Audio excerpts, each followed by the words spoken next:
from where we left off last time, and we're going to focus now on really understanding or appreciating some features of the R Markdown.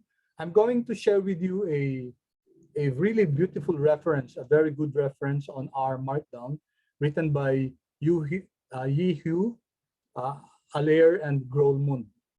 Okay, so let me share this in the chat box.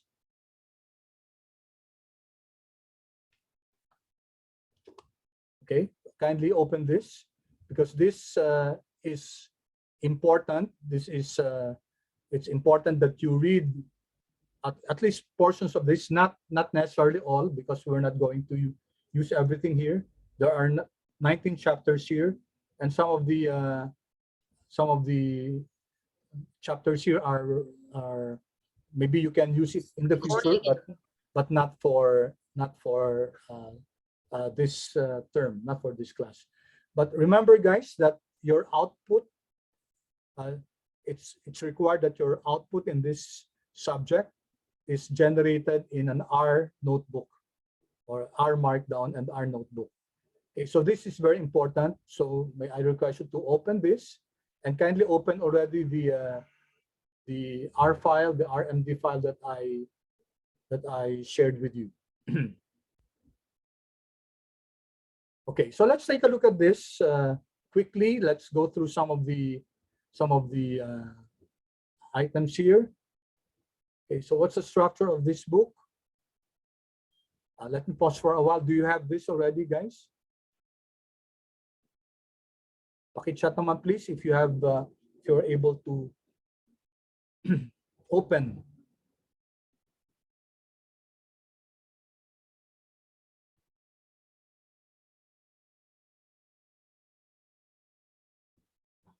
Okay, thank you. Okay, salamat, no? Okay, and this is a very good reference for you. Of course, there are other references, guys, but this will really be an important one. So the structure of the book, as this states, there are 4 parts: part 1, part 2, part 3, and part 4. Okay, you don't need to know everything. There are some parts here that are very important for us. Okay, so part 1, this is more of the introduction. Okay, how to install the relevant packages. Chapter 2 is an overview. Okay, and then part 2, you have detailed documentation of built-in output formats. Okay, and then you have part 3, 10 R Markdown extensions. So it can be creating a dashboard using the Tufte packages, etc., creating different types of documentation. Okay, pwede yung book down package, which is used to create books using R Markdown, okay, etc. And the last chapter, last part, most probably we're not going to need this. Okay, we'll just be focusing on the first few parts. Okay, so let's take a look at the basics very quickly, guys. I won't be going through this one by one. What's important is that you have these references. You have this reference. There are other references that you may use. Okay, we know already that this is the YAML, guys. Diba? Yung YAML to, diba? Sabi natin, kapag if we're going to use an R Markdown or an R notebook, automatically it generates a YAML. Where you find here, this is also called the metadata, where you find there the title, the author, the date, and the output. So this is the basic syntax for the YAML. Okay, but of course you can add more to it. No? Okay, then there are 3 parts, guys, of an R Markdown. You have the YAML, you have the text, and you have the code, which is found in the chunk. Okay, so this is an example of the code chunk. Okay, so the code chunk can be found, it's a code chunk if there are 3 backticks and the software that's being used. Here it's R. We know that it can be Python, it can be C++, so you can use R Markdown to generate an output using other packages, softwares like Python, C++, etc. I think there are 20 types of softwares that you can use, if I'm not mistaken. Then you have here the code, okay? And to end this code chunk, you have this backticks again, okay? And then the last part of a markdown is the text. So you can write text in an R markdown. So it's a very good combination. You have the instructions on how to print your object. Okay, this tells us that it should be printed in an HTML document, or the output can be it can be PDF underscore document, or it can be HTML underscore notebook if it's a notebook. Okay, so you can vary this depending on what type of output that you want to generate. And of course, this is just the basic YAML. There are other instructions that you can put here. For example, let's see if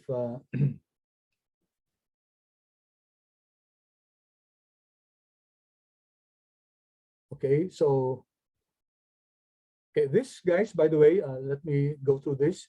This tells us that this is an code chunk using R, and then we're identifying that the plot that we're creating here should have a figure height of equal to 5.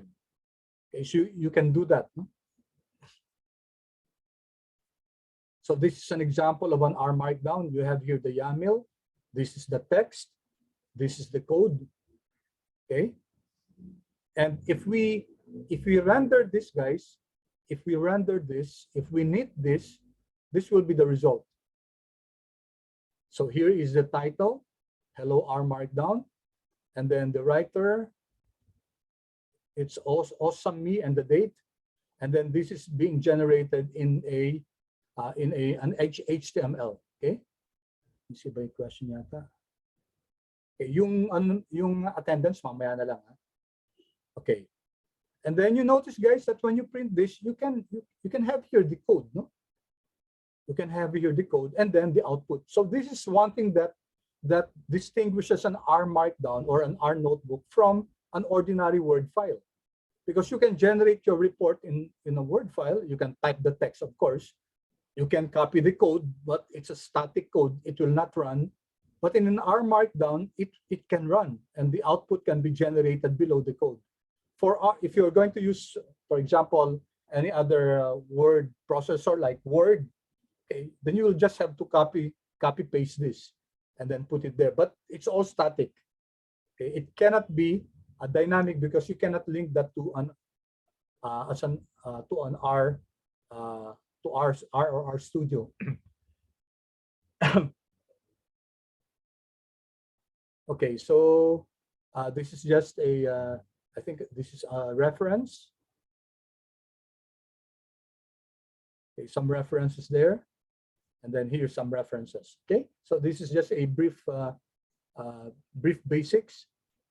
Now you have here some, for example, Airbnb. Airbnb makes use of R Markdown for their reports. Okay, you may wish to, I think this, if we go here, this is the reference. Okay, so here you have, this is an article, how R helps Airbnb makes the most of its data, from the American statistician. Now you can access this, guys, by going to our ProQuest, our library. You can look for this, and in fact, I'll make this as an assignment, guys. So if you open this, it will bring you to the American statistician, but you cannot outright download this, okay, because this has to have a subscription. But if you go to our virtual library and open ProQuest and look for this article, you can download the article. So please read this, because this helps us make sense that what we're studying, guys, is not theoretical. This is being made, this is being used by many companies across the globe, because they have realize the importance of creating outputs, either R Markdown or dashboards or flex dashboards, which we're going to use also in the future. Okay. So I'm just reinforcing the fact that R Markdown is very important, and it has a lot of features, and you can create so many things out of it. Okay, you can create, for example, you can create documents, you can create presentations, and iba't ibang klaseng presentations. May mga I/O slides, may Beamer, may slide presentation, and you can make it the advantage of using presentations using R Markdown vis-a-vis PowerPoint is that pag R Markdown, pwede nyo malagay yung code doon, pwede nyo ma-run doon while you're presenting. And you can generate the ano. So PowerPoint, hindi syempre. You just can only copy the output and then paste it to PowerPoint. Okay, dashboards then.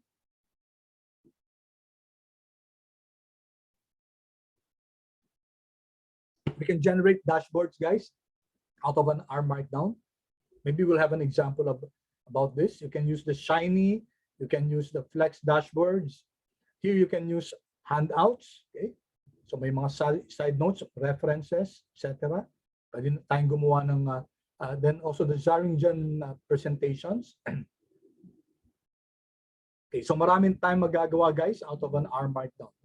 Websites also, okay, etc. So a lot of things that you can generate out of an R Markdown, and it will be a good skill set, guys, to generate, to have, and to own.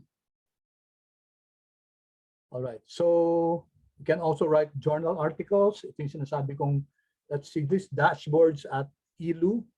Okay, let me see if we can, let's see if we can access this.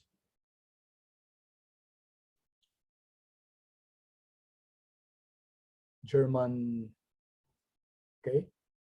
So this website, guys, was generated using R Markdown. And so although, yeah, it's Dutch, the flag of, this is the flag of Netherlands. Okay. All right. So this was created out of R Markdown. So pwede yun, guys. You can create websites out of R Markdown. Hindi lang documents. Okay. So I hope you're convinced enough that yeah, it's important to have a knowledge of asan yan. Okay. Nawala. Okay, let me go back. I think okay. Now, what's important for us, guys, is okay, ito syntax, no? Cheat sheets. Cheat sheets, guys, that's available in our studio. If you click this, guys, okay, click on na to. Okay, it will bring you to several cheat sheets. Cheat sheets, guys, important kasi these are the basics of how to use the different packages in R. No? Okay, so ito, kunyari, ggplot2. Okay, ggplot2 is important for data visualization. Ito yung lesson namin sa FINTSAR, no?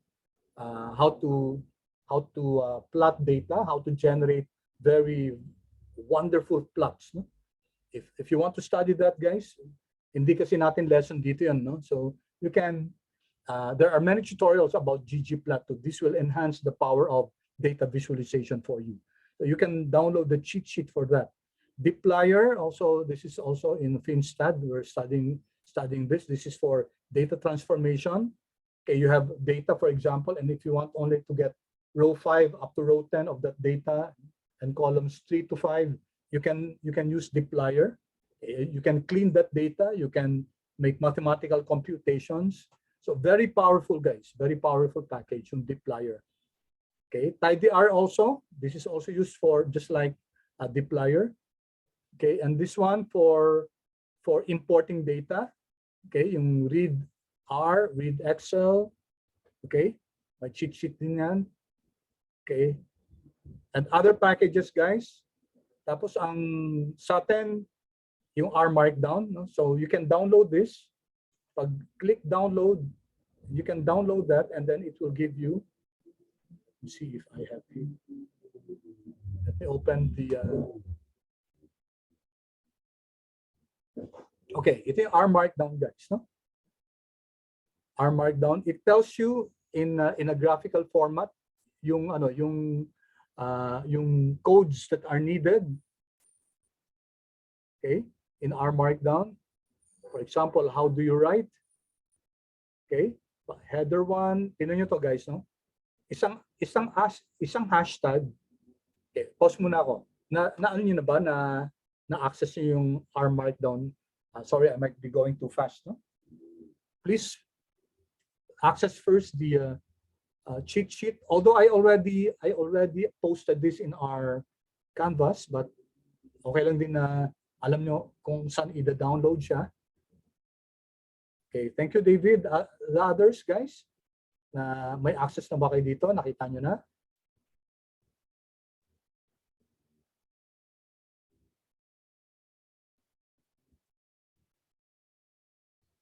Okay, thank you. Thank you. Let's give your classmates a few more seconds. Okay, thank you. Ziska, thank you. Christian, Miguel, how about the rest, guys? Not yet. Sige.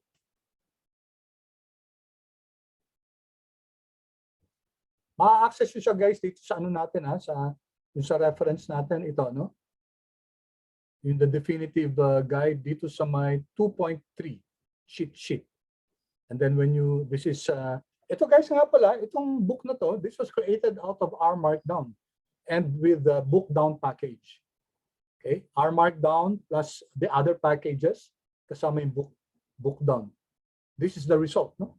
So you can create a book, guys, using R Markdown, and this is an example.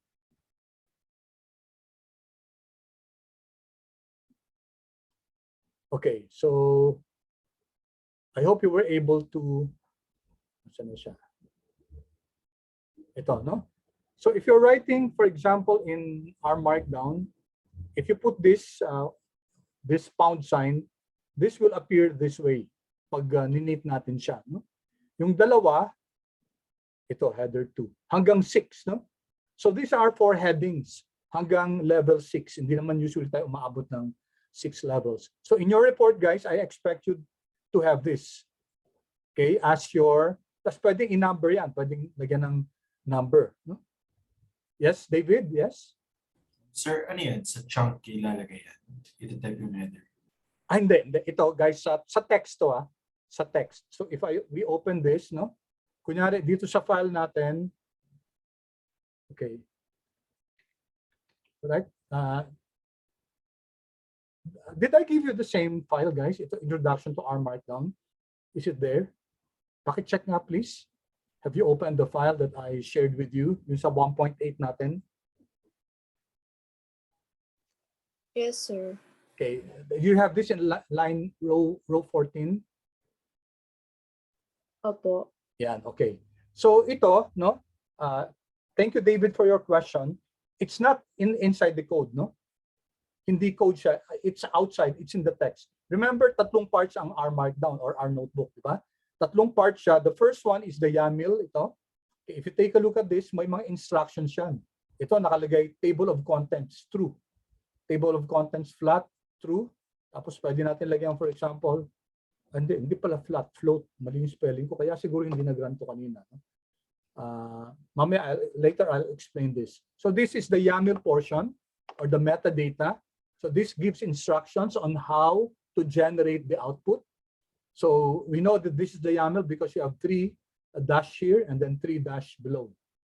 Okay, ang code naman, guys, ang code siyang tatlong backticks and then to end it, tatlong backticks. Okay, and ang text, guys, normal lang. Yan, parang word lang yan siya. Pag dinalagyan naman natin ng mga header, ganito. Ito, this will be the first, no? Ito yung pinakamalaki na header. Okay, pag dalawa, parang sub na siya. Sub, kunyari ito, data classes. Sub siya ng part na yun, no? Etc. Okay? All right, so good. Thank you for your responses. Okay, so back here, guys, actually, sa simula, parang mahirap siya. Pero once you get the hang of it, once you keep on using it, guys, you'll be glad that you learned this. Because you can use this, guys, also in your other subjects. Kunyari, kung isang subject sa finance, kailangan yung mag-generate ng certain outputs, then you surprise your, pag nag-present kayo, pakita nyo, ang ginagamit yung ganito, tapos nakapag-generate kayo ng output na HTML or on our notebook na dynamic siya. Wow, guys, that will be something good. But of course, guys, you have to take to make some investments, no? As far as learning this or mastering R Markdown is concerned. Okay, so pwedeng ordered list. Pag ordered list, guys, ganito, 1, 2. Tapos may sub, pa siya. So if we write 1, for example, ganito lalabas siya. No? Tapos may sub siya, so dash ang ginagamit. So etc. No? So how do you link to a URL? 'Di ba itong ginagamit natin ngayon, itong si kay Yuhui, 'di ba? Itong reference natin ito. 'Di ba may mga link siya, 'di ba? May mga link siya. So that this is generated by R Markdown. So you can use this. Parang ano din naman, parang Word din naman, no? You can link ito URL and then if you open this, lalabas yung link. So pwede rin dito yung guys, no? And as the cheat sheet tells us, yan. Tapos pwede rin tayo maglagay ng image, no? Yung image yan, it can be a GIF, no? I'm not sure, guys, pwede bang maglagay ng GIF sa Word? Hindi yata eh. PowerPoint pa pwede. Pero pag Word, hindi, no? Hindi animated yung ano lang siya, yung picture lang. Pero in R, guys, pwede, no? You can do that. We won't try this, but you can do this, no? Exclamation point. Kanina sinubukan namin sa FINTSAR, no? Kasi talagang subject naman namin na 'yon, data analysis talaga, no? So dito hindi na natin susubukan to, but I challenge you to do that, no? So here is the description, no?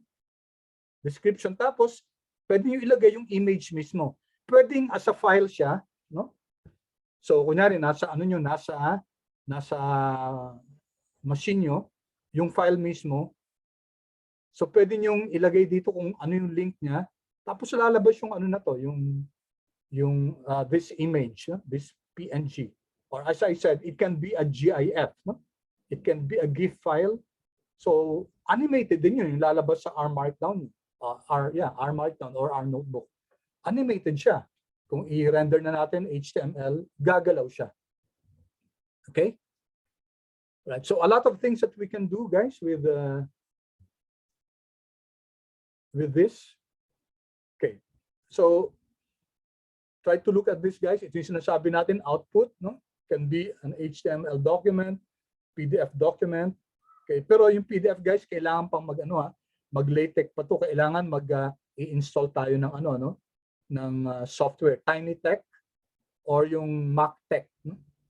So hindi natin basta-basta ma-render into a PDF. There's a package that we need to use in order for the document to be rendered as a PDF. But that's very easy. You can do that. You can in fact generate also PowerPoint. Pero para sa akin, I would prefer yung IO slides, no? Or the Beamer presentation. Okay? All right. So going back, guys, to our reference, may cheat sheets tayo. Tapos dito, ito importante sa atin to, no? Ano yung output formats natin? Iba-iba yan.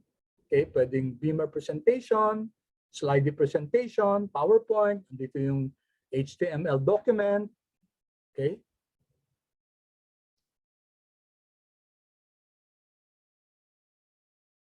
Okay, so here you can see, but we're not going, ito Tufte, no? Tufte HTML. Yung Tufte HTML, maganda yan for handouts, no?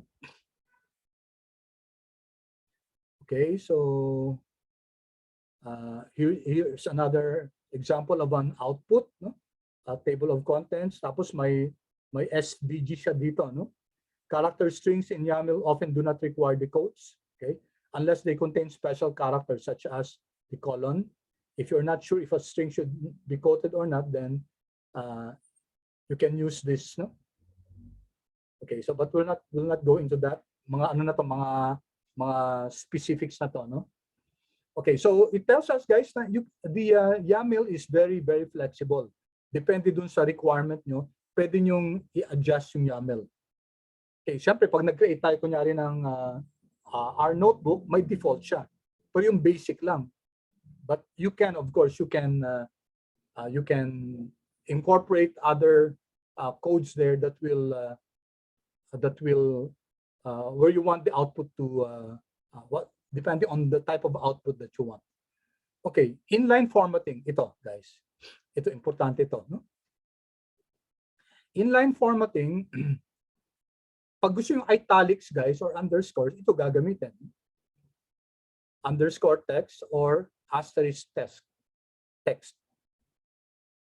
Okay? Pag bold naman, dalawa. Okay, pag subscript, ito, tilde. Okay, take a look at this, no? Yung what's this? Phosphoric acid yata to, no? If I recall right. I think this is the chemical symbol for phosphoric acid. So dito, tingnan nyo guys, may ano dito, no? May subscript H3PO4. So how do you write that? So take a look at this. Ito yung sinasabi niya. Pag subscript, lalagyan mo ng tilde. So beginning of the subscript, 3H muna, no? Then tilde, 3 tilde. So this makes 3 as a subscript.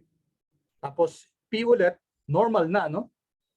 O ulit, normal na. And then yung 4, begin, tilde, tapos 4, tapos end tilde.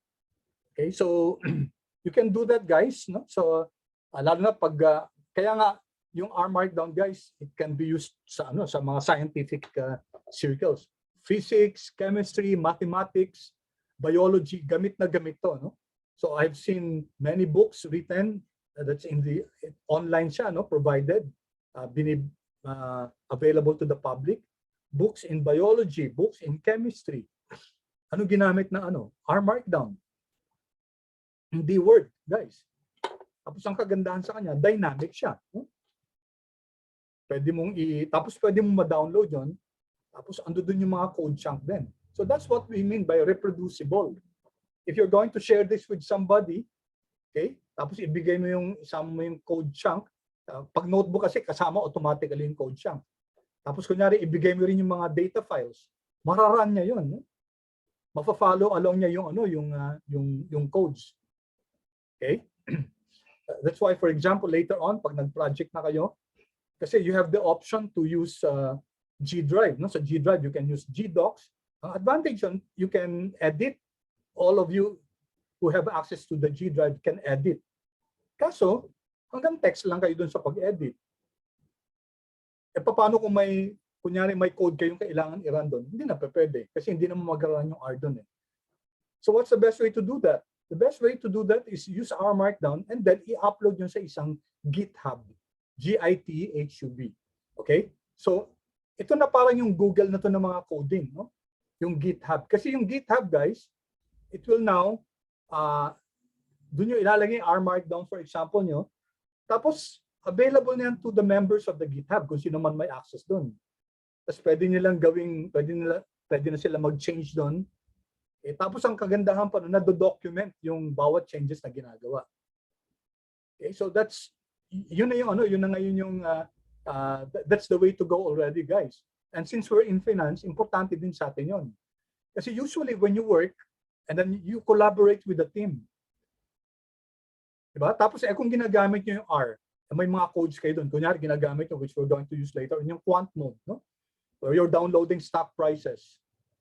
Download yun si Amazon, si Apple, stock prices, tapos gumagawa kayo ng data modeling doon. Kunyari, minomodel nyo yung time series. O, syempre, hindi nyo pwedeng gamitin si Google Drive doon. Naka-Google Sheet lang or even Google Sheet or Google Docs. Wala. Napaka-stale doon. So, how to go about it? Use R Markdown. Tapos saan nyo ilo-load? Sa GitHub. Yun. So, yun na guys yung yun yung avant-garde ng technology ngayon. So you can now collaborate with others as far as coding is concerned. Okay, sa finance importante sa atin yan. Okay? So when you talk of inline formatting, ibig sabihin nito yung text mismo pino-format natin. Okay, so that when you write this, guys, when you write this sa code, no? Kunyari, ito guys, no? Copy nga natin to, no? Tapos ano na lang natin, Control C. I-copy natin dito para makita lang natin yung effect nito. Dito sa ano natin, sa R. Okay, ito yung tinanong kanina ni David, ano? So inline to, no? Inline.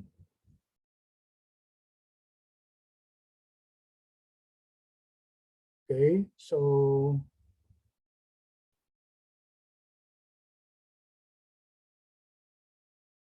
dapat mag-render to, no? Okay. Pag sinulat natin to, guys, ito dito sa text, no? Ngayon pag ninit na natin siya for our markdown, pag ninit na natin siya, this will not appear. Ang mag-a-appear siya ganito, no? Ayun naka-subscript, yung H subscript 3 PO4. Okay, pero pag sinusulat natin siya ganito. Okay? Ganito siya dito sa text natin, sa our markdown text. Okay, let me show you another example. Pag superscript naman pala, guys, itong caret, no? Let me see if I have questions here. Okay, yung ano na lang mamaya, attendance, ha? Sige, okay, so let's see this one. Okay, punta tayo sa math, no? Ito naman, guys, yung hyperlinks, no? Hyperlinks. So the name of the hyperlink, kasi kunyari pag the name of the hyperlink tapos ito, no? And then what will appear now is just like the one here, yung sa kanina, no, di ba? Ito na yung lalabas, guys, no? Hyperlink na siya. So if you click this, pwede natin kunin yung ano, pwede natin i-access yung data. Okay? So what more black elements, ito yung sinasabi ko, guys. First level header. Okay? Second level, third, up to 6 yan. No? So 1 item, 2 item, unordered to. Kunyari 1 item, yan, unordered siya. If you want it ordered, then ito gagamitin natin, no? 1, 2, 3. No? Ito yung magiging output niya. Okay, and so on and so forth. Okay, pag coach naman, pwede rin, guys. No? Ito. Pag coach, ito. Pag black coach, yan. Susulat nyo yung greater than sign na to. Tapos you end in another black quote, another greater than sign to end it, and another greater than sign, and then yung name. So ganitong kakalabasin yan. Yan. Okay? You can do this in itals, no? Pwede rin itals yan, etc. So marami, guys, marami, no? You can, for our purposes, guys, yung mga basic, no? Okay, ito math, no? Ito math. Paano yung mathematical equations? How do you do that? Ito, andito, guys, example. So let's copy this. So inline to, no? Let's copy hanggang dito lang. Control C, just to illustrate to you what happens if you need to put an equation. Okay. Sulat natin dito, Control V. Yan. Alright, inline ano yung LaTeX, guys? LaTeX is a package also. LaTeX is it's a software actually. Tapos ginagamit to, guys, ginamit siya sa pag-formatting ng text, pati mathematical. So marami siyang gamit, and yung R Markdown, ginagamit niya yung several functionalities ng LaTeX. It's pronounced as LaTeX. I don't know why, but I've heard people say it's LaTeX. Wala ako narinig na, I haven't heard of somebody who pronounces it as latex, no? Kasi pag sinabing latex, parang magiging iba na, parang yung material na, no? So Latex Equations. Okay, take a look at this, no? If you want an equation to be inline, ibig sabihin ando dun siya sa this will pag render natin to, pag init natin to, ganito yung kakalabasan niya sa sa text mismo, no? Sa text ganito. Parang ganito siya. Kita nyo yan, no? Yan. Can you see that one, guys? F of k is equal to n taken k at a time, p to the k 1 minus p raised to the n minus k. Okay? N minus k yan. Sa inyo, yan yung ano, guys. If you want the equation to appear in a line. No? So you have $sign first, and then f of k then is equal to, and then ito yung way para isulat yung ano, yung n binomial to, no? N taken k at a time, yung choose, no? N and then backslash choose k. Ito yun. Ito yung n taken k at a time. My brackets. Okay, ito guys, language ng LaTeX to. Yan. Na ginagamit natin sa R Markdown. And then this one naman, p raised to the k. Naalala niyo itong pag raised, yung caret. And then yung 1 minus p, ito naman 1 minus p, again, raised to the caret, then whole expression n minus k. Para lahat ng to naka-raised sa n minus k. And then close it with the $sign. Okay, so yan ang inline, guys. Ibig sabihin, pag ninit natin to, lalabas yung equation yan just like this. Ganito yung kakalabasan yan. Nasa text mismo. However, if we want the output to be just like this, no? Iba to, di ba? Centered ano na to eh. Centered output to. Ito naman nasa text mismo, nasa kunyari sentence, no? Let's copy this, guys. Control C, Control V. Yan. Let's see what happens. No?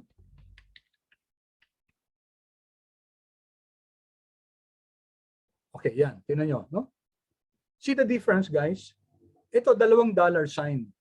Pareho din lahat, no? Pareho din everything except ito, $sign. So if you're using $2 signs, you're using it because you want the formula to be written this way and not inline. And centered siya. No? Usually sa ano nyo guys, sa paper nyo, sa thesis nyo in the future, kakailangan nyo ipakita yung formula. So this is the way to go about it. No? Whether it's a multiple regression formula or whatever. And yung formula dapat ganito. No? Ano yan? Yung APA format yan. So you'll have to use this. Okay? So pwede din naman gamitin sa Word yan. Ako, ang hirap gamitin sa ano yan, sa Google Docs, no? Lagi na mo problema yung mga students pag nakaganyan yung ano, yung may formula ng ganyan. Sa Excel, sa Word okay lang. But then again, wala namang there's no way, guys, na although meron na yata si Microsoft, no? Parang yung sa Google Drive. Hindi ko lang alam kung paano gamitin 'yon, no? Okay, questions about this centered formula, guys? Sir, ano Yes. yan? Nakaka-integrals yan, mga ganun. Mga Sorry? simple. Yeah, pwedeng integral din. This is a binomial formula. Ano yun? Where do we find? Which one? Is there a cheat sheet on that? On the mathematical symbols? This one? Oo. May mga siguro magbibigay ako sa inyo ng references. May mga references pag mathematical kasi yung paper, guys. So maraming mathematical symbols yun. So there are ways to do that, no? Para sa atin naman, hindi naman ganun talaga ka-mathematical yung subject natin. Of course, gagamit din tayo ng mga equations, but not as much as, let me see, Let me see kung meron akong LaTeX dito, and then I share with you. Ang dami kong naka-open kasi. Dali. That one. Asan na ba si LaTeX?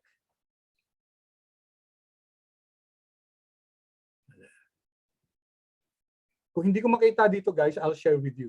But this is, you can easily, tingnan natin sa Google Map, kikita naman natin yan using mathematical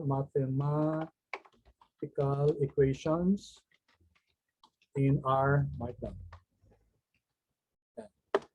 So if Google natin yan, okay? Ayan, mathematics in R Markdown. Okay, maraming references, guys. So wala tayong we don't have any scarcity of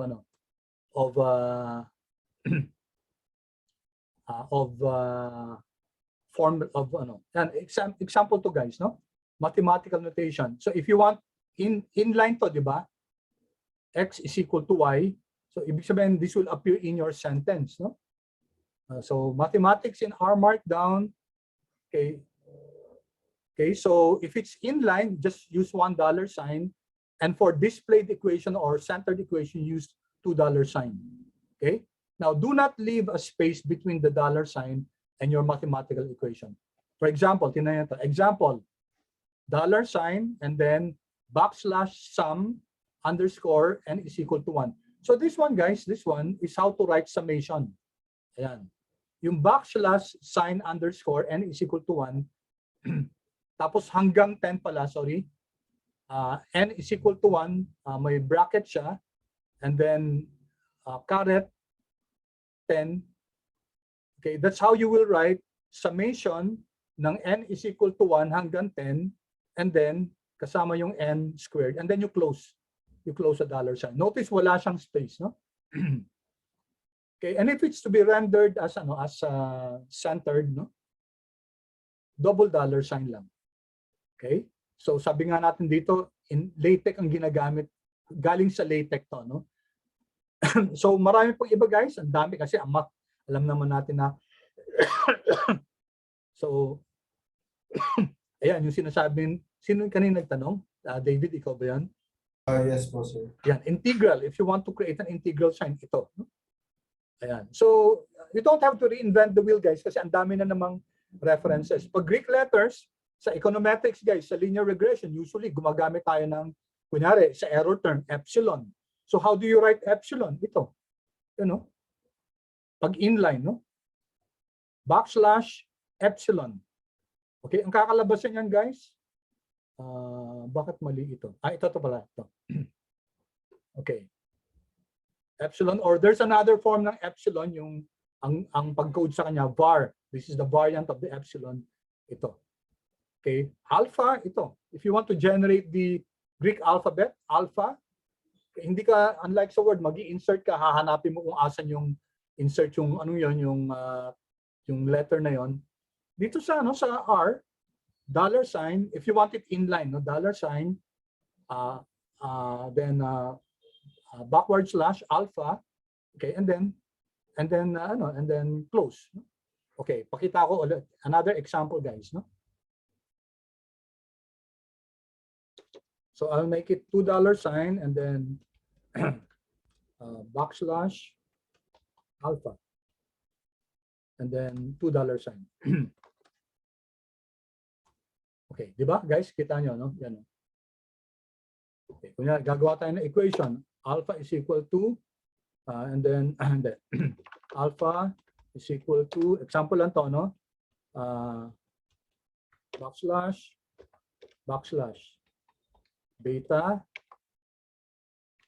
1, okay, tapos plus gamma 1, example lang, no? And then i-end na natin. This is a very crude example lang. Yan. Tingnan nyo, guys. Iba, pwede nyo pang i-ano to, pwede nyo, yung beta 1, pwede natin gawing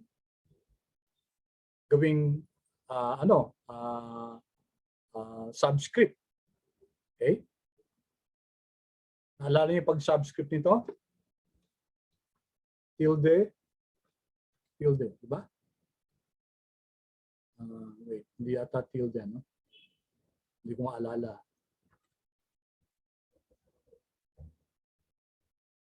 Hindi tilde. Okay. Is it one? Ayan, okay? So equation, ayan. Oops, wala na to.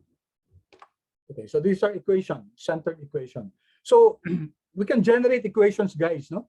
And this is very useful, again, guys, kasi ang objective natin dito, mag-generate ng report. Whether it's a report given to, let's say, to decision makers, to managers, so which is better done in an R Markdown file, or if it's a copy to be given to your collaborators, to your peers na gumagawa kayo ng project na ganito, tapos lahat kailangan mag-contribute dun sa code, then mas maganda yung Rnotebook pag ganun, no? Okay, and you can create equations and lots more, guys. Pwede kayo maglagay dito ng GIF na image, no? Yung GIF na image, pwedeng tayo maglagay na, no, you cannot do that in Word. So, as an output, guys, napaka-powerful ng R Markdown. In fact, guys, pag nasanay kayo dito, you would not go back to Word, no? Kasi kunyari kung mga outputs nyo, kailangan yung may, lalo na pag may mga ganitong codes, kailangan may mga computations.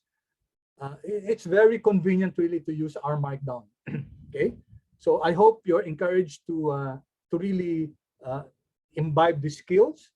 Okay, and welcome, guys. Welcome to ako guys, when I began learning this several siguro dekada and then hindi naman kasi medyo bago lang to eh.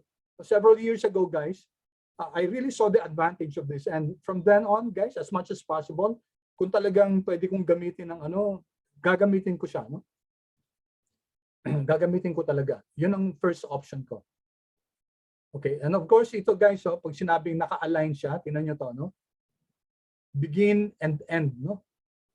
Pag ganito, sige, copy natin code na to guys, no? As an example lang.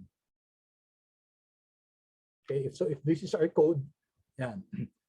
Beginning and ending, naka-align sila, no? Okay?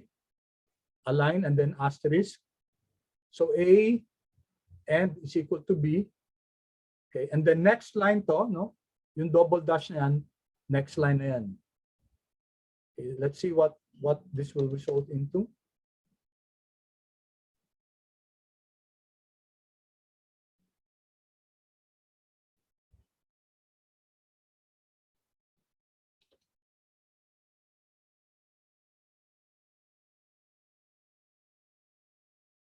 Okay, nag-run ba sa inyo guys?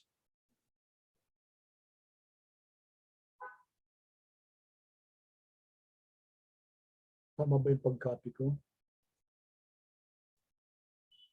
It should run this way guys, no?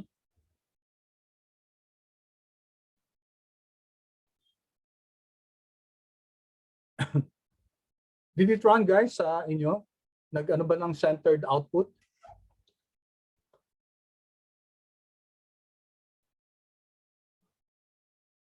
Is there anything wrong with this one? Hindi naman.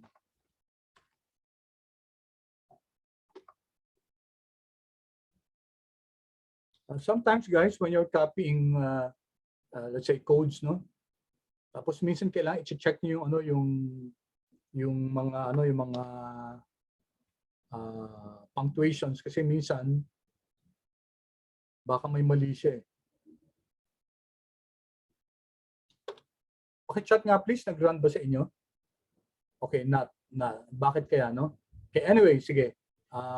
Siguro i-decipher na lang natin kung bakit. Kasi ito guys, no? If you want a sequence of aligned equations, okay, you start with begin align and then end align. Separate lines with double. Yan, ito, ibig sabihin, this will be the first line, second line, third line, and then end na. So, ito yung mga equation na yun. And use end to mark where the things should line up. Okay? Saan siya magla-line up dito? A, end, X, and 5, end. So magla-line up sila after ng A, after ng X, after ng 5. Doon sila magla-line up. Yan.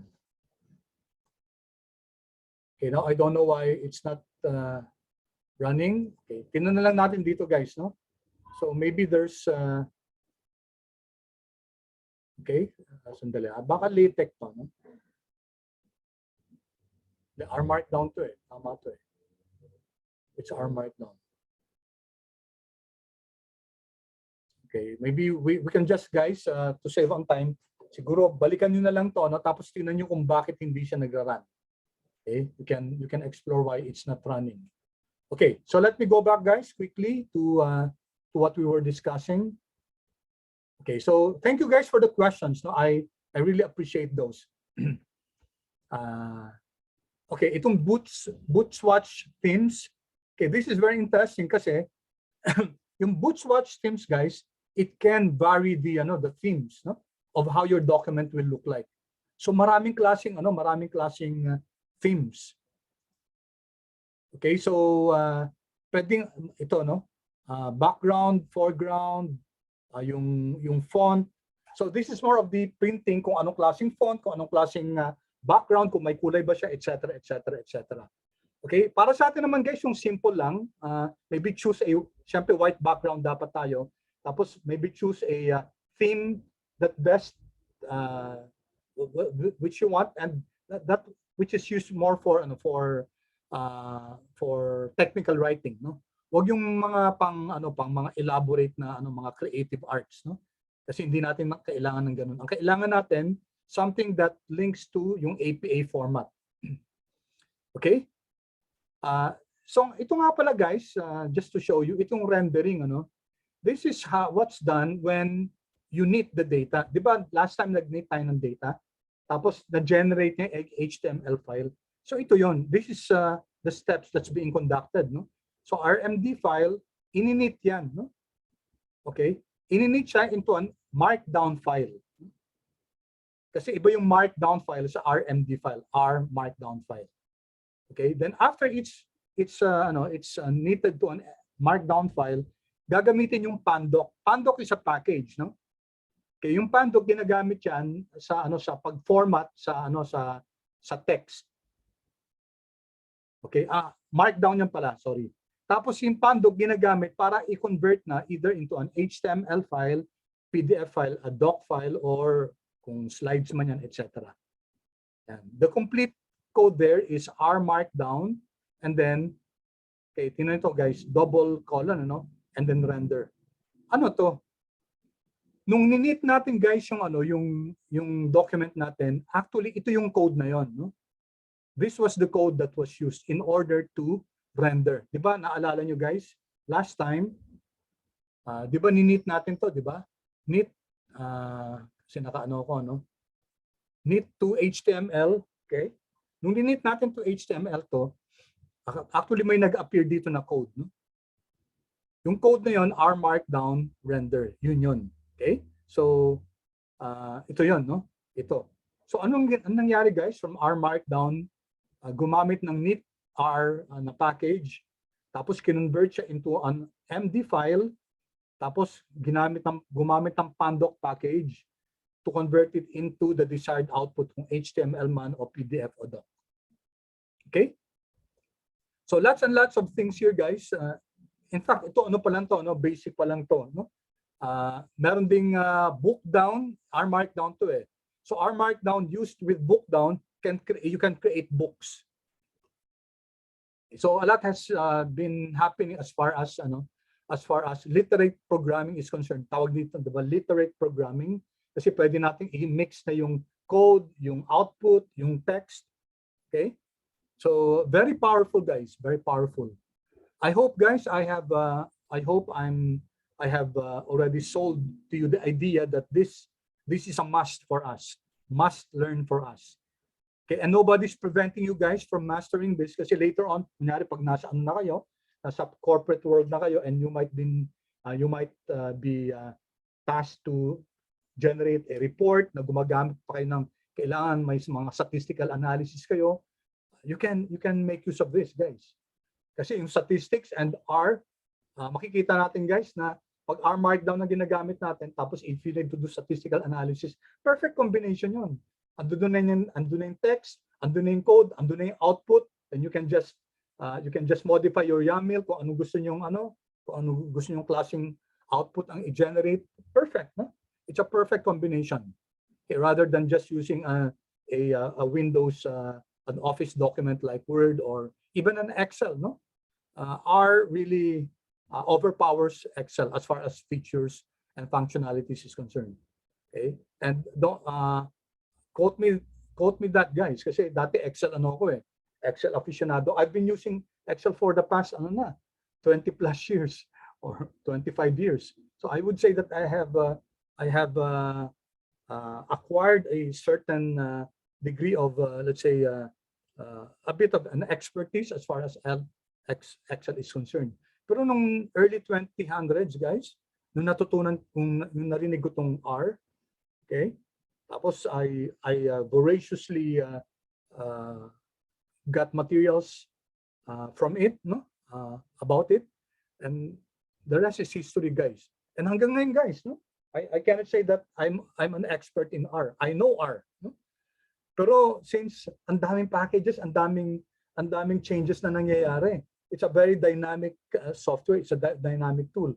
I would say na naandun pa lang din ako sa parang beginner ka lang din, no? Kasi ang daming mga bagong nangyayari, yung iba nagiging ano na parang nawawala na, deprecate, they call it deprecate. May mga packages na na-deprecate na ibig sabihin hindi na useful kasi napapalitan na. So it's really a very useful tool, a very useful package which I'd like really you to learn. Okay, so let's go back here, guys, and let's spend a few more minutes, and then we go to our lesson proper. Okay, so let me go back here, guys. So mathematical expressions, no problem, guys. You can, in fact, matrices din pwede, no? Ayan. Okay, matrix function. You can write this. Imagine using that in ano. How will you write that? Pwede naman sa Word din, kaso ang hirap, no? Okay, ito mas madali dito kasi napaka-simple lang ng ano ng functionality ng code, no? Okay, you can also use this. Okay. All right. So saan na tayo? Nasa block level, math expressions. Figures, guys, pwede rin tayo sabi ko nga, mag-insert ng figures. Okay?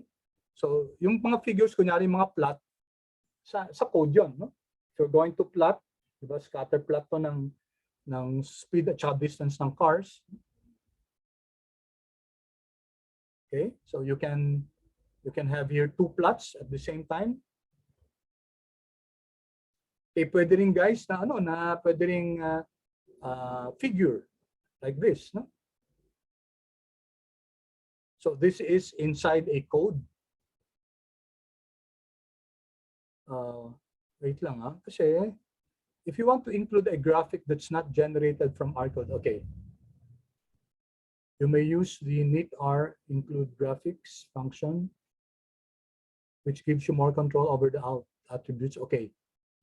Okay, kasi the guys, di ba pwedeng yung kanina, I think it was David who asked kung yung ano yung image ba, is it part of the code chunk? Okay, if we use this, yung exclamation point tapos yung name that we want to give the image, and then this is the link. If we want to do this, guys, then inline lang to, no? Hindi to nasa code chunk. However, ang sabi sa atin nga na we can also use from the initR package, this include graphics. And then what's good about this is that we have more control, no? Dito kasi wala tayong control dito. Okay, this one we have more control. Out that width. So ibig sabihin yung width i-reduce na to 25%, i-align sa center, and then figure that cap. I'm not so sure about what that means, no? Figure that cap. Okay, I'm not sure what this means, but don't know. Figure. Okay, but we can check what this means, no? Ito, guys, ito yung result, no? So this was just 25%. The width was just 25%. Tapos naka-align. Okay, so sabi nga, you can include graphics or figures using the inline text, or you can use the code chunk, which provides you a more you have more control, no? You have more control. Okay, tapos guys, mga tables, no? Mga tables. So for this one, for example, okay, maybe we can copy this, no? Control C. Let's copy this and see what happens to this one. Let's copy this code chunk. So here we have this chunk R, tapos tables. The name of this code chunk is tables, empty cars. And then we're using here the initR package. And then, guys, ito, ang ibig sabihin nito, ito yung package. Tapos ito yung code. Okay, kasi di ba mga packages, guys, it includes codes. So let me Remember guys yung help natin, cable, no? Cable. Let's see. Yan, tingnan nyo guys. No? Yan. Create tables in Latex, HTML, Markdown, and restruct. Ito yung RST, yung restructured text. No? And this function cable comes from the package knitr. Okay? Kaya one way to write this, okay, is to identify the package and then double colon and then the code. Okay, kasi si knitr guys, maraming functionality siyan. Maraming code siyan. So let me show you. No? Lagay natin dito, knitr. Knitr, yan. Okay? So what's knitr about? It's a general purpose tool for dynamic report generation in R. Okay, and the author is, ito si Yue, She. Okay, and then we can, yung documentation nito, pwede naman natin makita sa, usually linalagay nila dito yung ano sa Quran, no? Okay, tingnan natin dito. Full documentation. If we click this, dito siya lalabas. Yan. Okay? Elegant. Dynamic documents. Ito rin pala, no? I forgot to mention this to you. No? This is another reference. Elegant, flexible, and fast dynamic report generation with R. Okay, so asan ba yung mga ano niya? Asan ba yung mga home? What I wanted to show you guys was that yung examples.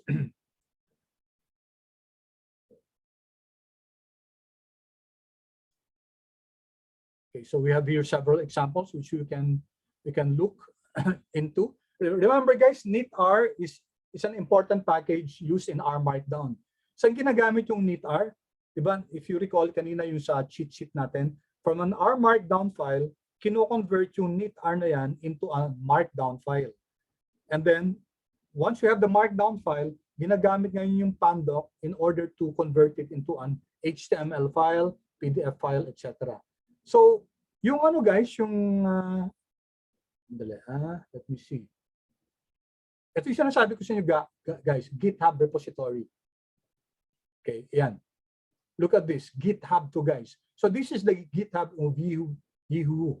No? So shinare niya to, ibig sabihin nito, may mga packages dito, may mga ano dito, may mga functions, no? Okay, so pwede natin ma-download to, no? Yan, code, download. So kung may mga sinishare siya dito ng mga R Markdown files, makukuha nyo. No? Okay, for example, ito. Let's see.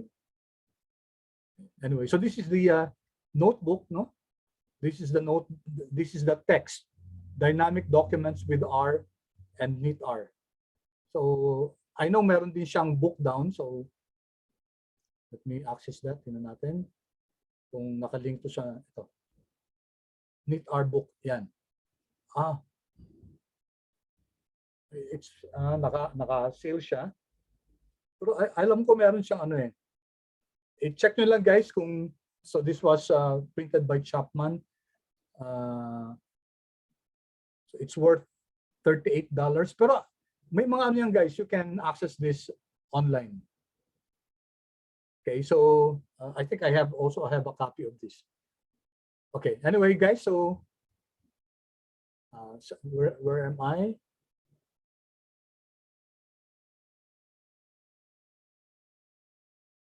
All right.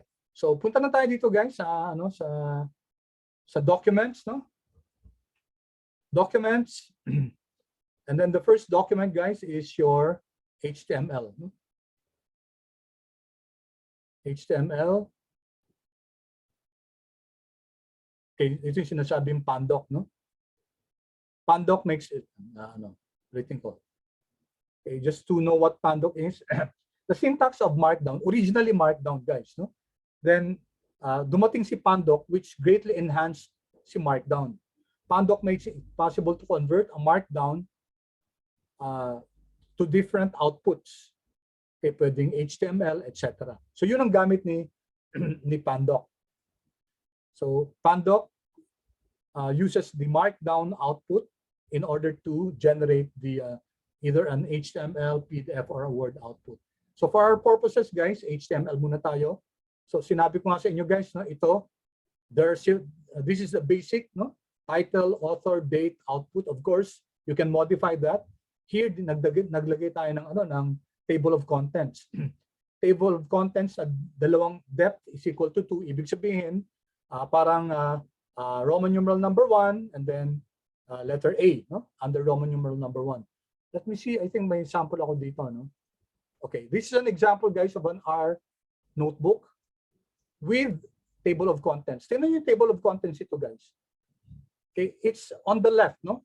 It's on the left, and tingnan nyo, guys, ito yung TOC float through. Floating siya dito sa left. So if I click introduction, yun yung introduction, no? Some code examples, pupunta siya sa some code examples. Tapos may mga may mga may mga sub, no? Basics, code generation, okay? And then printing output, okay? And then formula examples there, no? So pinagsama-sama niya sa isang document. What can you find here? The YAML, okay? The text and the R code. Okay? There. And then you we know that this is an R notebook, guys, kasi wait, hindi. R markdown to, no? And the R notebook to. R notebook kasi wait, no. This is an R markdown. Okay? Kasi ito, guys, so HTML document. If this was an R notebook, dapat HTML notebook to. Okay? So, pero andi dito, guys, yung table of contents. Malalaman natin, guys, kung R notebook siya or R markdown sa output, no? So this is an R markdown file. Okay? So this is an R markdown file, and you see here, this is an HTML output. Okay, so pwede nyo i-share yan, pwede nyo ma-access ng ng mga, ilagay ko na lang to para may copy kayo nito. Okay, for your reference. So sa chat box, please kindly copy the link. Okay. All right, so this is an example of an R markdown. And you notice, guys, na kung gamitin natin, guys, yung Word file nito para mag-generate na to, naku, guys, ang hirap nitong gawin sa Word. In fact, guys, pag R notebook to, pwede nyo ma-print to or pag binigay sa atin yung kasi ito nasa na tayo, nasa HTML, no? If you're given the R markdown file here, yung RMD file, then mararan nyo siya. Kasi mga code yan, no? Mga code chunks yan. So mararan natin. Okay? Ito yung ginamit natin kanina, no? Ito yung example ng mathematical formulas. Okay? Yan, ito, no? Example ng equations. All right. Okay, so I think we have so many examples already, no? So many examples. Okay, so last thing, guys, I would encourage you to really practice. Hanap kayo ng mga sample na codes, guys. Ang dami naman examples yan. Tapos gawa lang kayo ng kunyari, hanap kayo ng may plot na function, tapos may data na ginagamit. Kasi ang R naman, guys, ang daming punta tayo dito, wait. Question mark, data sets. Yan. Data sets, guys. Okay, so we have here data sets. This comes from the data sets package. So dapat yung pala ang hinanap ko. Data sets package. Here, this one. Data sets package. All right. So base R data sets. Ibig sabihin, guys, maraming maraming data sets na kasama. Ito. Contains a variety of data sets. For example, use library, help is equal to data sets. Okay. Natin to. Copy natin to. Control C, i-copy natin sa dito sa console. There. Ang function library help is equal to data sets. Here. Okay. So lalabas dito yung documentation, no? Description, data sets. Okay, so ano makikita natin dito? There. Okay, ito yung maraming data sets which you can use, no? Yan, kasi some projects natin, guys, kailangan gumamit kayo ng data, no? And then you will have to have the data approved by me kasi hindi pa pwedeng ano. Sandali. May question si Christian dito. Christian, kindly share your your question to the class. So it's not a Copy question paste po. mo na lang. Copy paste mo yung to For everyone. yung, okay. It's for line 23, sir. Oo, pero sige, i-copy paste mo para makita ng iba. I just want here po. Ito, oo. Yeah, oo nga eh. Sabi natin, wait. Okay. Nalagay ko ba yung ano dito? Asan yun? Sa 23 daw? Ay, oo nga pala, no? Yeah. Hindi ko kasi linagay yung centered na ano. Okay. Yun. Okay. So, wait. Dapat mag-run na yan. Ayan, guys. Okay. Sorry kanina, guys. My mistake. I was telling you that in order to generate a centered output, kailangan may dollar sign, no? $2 sign and then $2 sign sa end. No spaces. There you go. Okay na. Na-address na natin. My bad, no? Sorry. Thank you, Christian, for pointing that out. Pero ang question mo, hindi nag-run sa'yo? No, sir. I was just telling you lang, sir. Okay. Thank you, Christian. Yeah, much appreciated. Yeah, thank you. Yeah, tama si Christian, no? I really appreciate that. I forgot, no? I totally forgot to put that dollar sign here. Ayan, yan ang generate niya. Diba? A and X and 5 and. Ibig sabihin, after A will be this symbol, no? So ito yung symbol niya, equal to kay A. Kay X naman, ito, no? So I'll not discuss what this means. Okay, pero ito yung it's to simulate, no? Simulate the normal distribution, okay? With average with mean equal to 10 and standard deviation equal to 3. Naalala yung R norm natin? Okay, then double backspace, another line, 5 and ito less than, no? And less than or equal to. Okay, less than or equal to. Kasi pag ano lang, guys, pag less than lang, yun natin ha. Diba less than lang yan. Pero paano pag less than or equal to? Okay, pwedeng ganon, no? Or pwede rin yung kanina, di ba? Yung backslash. So this is another way to do it. LE, no? So that's less than or equal to. Kaso ito, guys, ang difference, yung kanina, less than, tapos yung equal to nasa labas. Ito, na under siya. Okay, so if you want this form, okay, ganitong format, or if you want GE, greater than or equal to. Okay, ito, kakailangan natin to yung mga ganitong, guys, kasi ano tayo, multiple regression tayo, no? So, econometrics tayo. So, gagamit talaga tayo ng mga equations. All right. Okay, so I'm looking at the time kasi baka na naman mag-violate ako ng ng time, no? Okay, and then there are other important things here, guys. Kunyari, section numbering. Ito, tingnan nyo, number sections. Okay, so if you want the sections, di ba yung ano natin yung sections, pag number sign lang, siya yung pinakamalaki, di ba? Andito pa ba yan natin? Wala na yung yung cheat sheet. Okay. Anyway, ito, guys, sabi, note that if you do choose to use the number sections option, you will likely also want to use this one. Okay, header 1 in your document. Header 2 will include decimal points because without H1 headers, it will be numbered as 0.1, 0.2. Okay? So kung gagamitin itong numbered sections, dapat gagamitin nyo rin to, yung hashtag na to. Okay? So sige. So, and then we have here tab sections. Okay? Tingnan nyo to, guys. No? May tabs to, no? But tingnan nyo, this is an output in your R Markdown or R na may mga tabs siya. So may section dito, may section dito. Hindi nyo magagawa sa R yan, sa Word yan. Di ba? Ito, maglalagay tayo ng tab set. Oh. So for example, isang tab na to for this output, isang tab na to for this output. Yan. Ito yan guys, by using this dot tab set.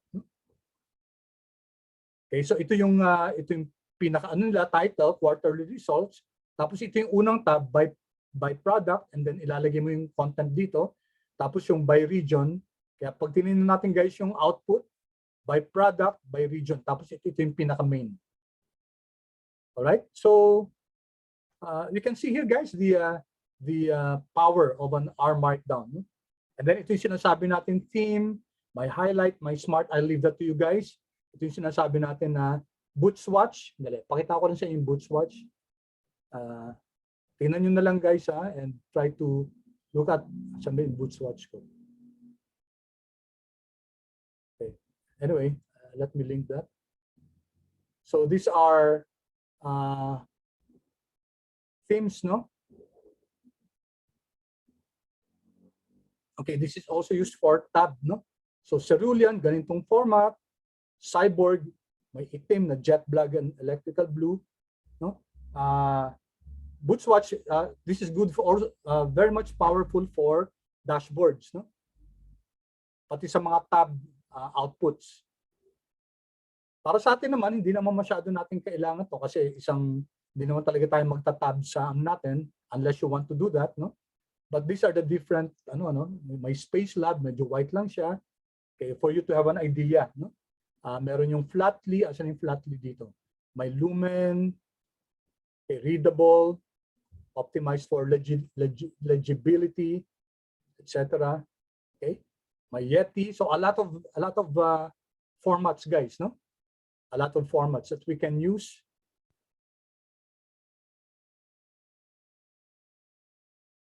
Okay, so now, all right, here.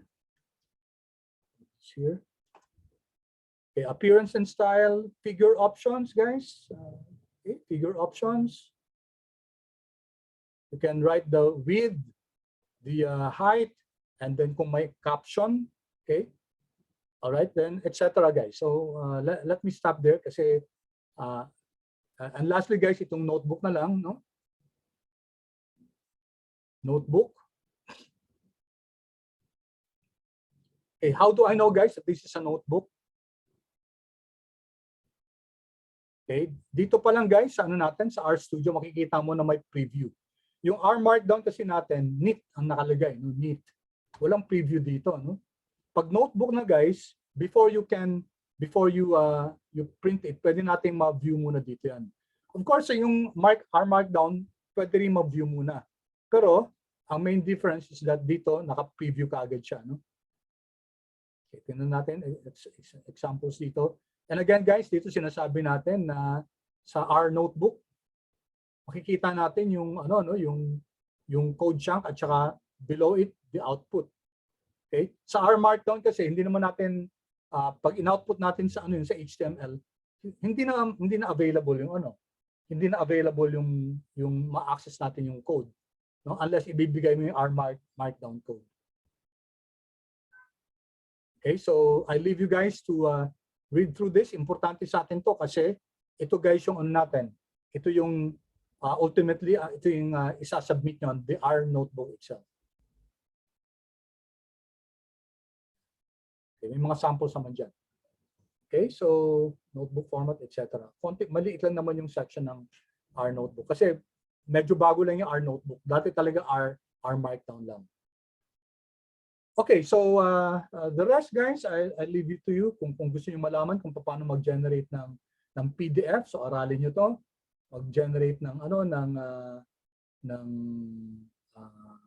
ng Word, yan, etc. And for the presentations, yung IO slides, yung Beamer, etc. You can follow along with this one. Okay? So clear so far guys? Paki-chat naman please kung clear so far. I hope you're not overwhelmed. Okay? Of course, guys, take it in slowly, no? One chunk at a time, one one knowledge at a time. You don't have to know everything at once. So journey to guys, hindi naman to, this is not a sprint, no? Hindi tayo nagmamadali dito. This is more of a journey. Okay, pa-comment naman please kung clear so far.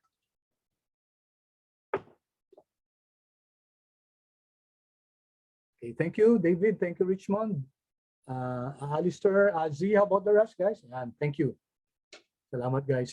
Notice, guys, I keep on asking you kung clear sa inyo kasi ayoko yung salita ako ng salita dito tapos hindi, andala. Emil, clear naman if ever po may questions. Okay. Now, the best way, guys, to ask questions is through messenger na lang. No? Hanapin nyo yung messenger ko, Bobby Bailon. Yun ang pinaka-fastest way. Kasi minsan, guys, pag mag-i-email kayo, hindi ko naman lagi binubuksan yung email. So, best way, guys, to communicate is through messenger na lang. Hanapin nyo ako sa Facebook, messenger, mag-leave kayo ng message para mas mabilis yung ano natin, yung communication. Okay?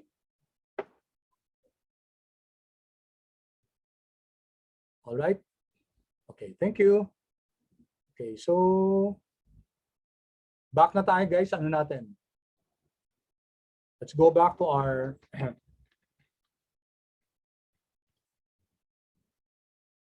okay, ang suggestion ko, guys, mag-practice kayo kahit simple lang, no?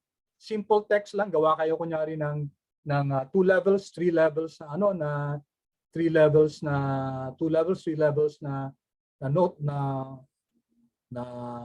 may text, tapos may code, no? May code, tapos lagyan nyo ng table of contents, tapos i-print nyo as RMD muna, tapos i-print nyo rin as a notebook, tapos tingnan nyo yung result, no?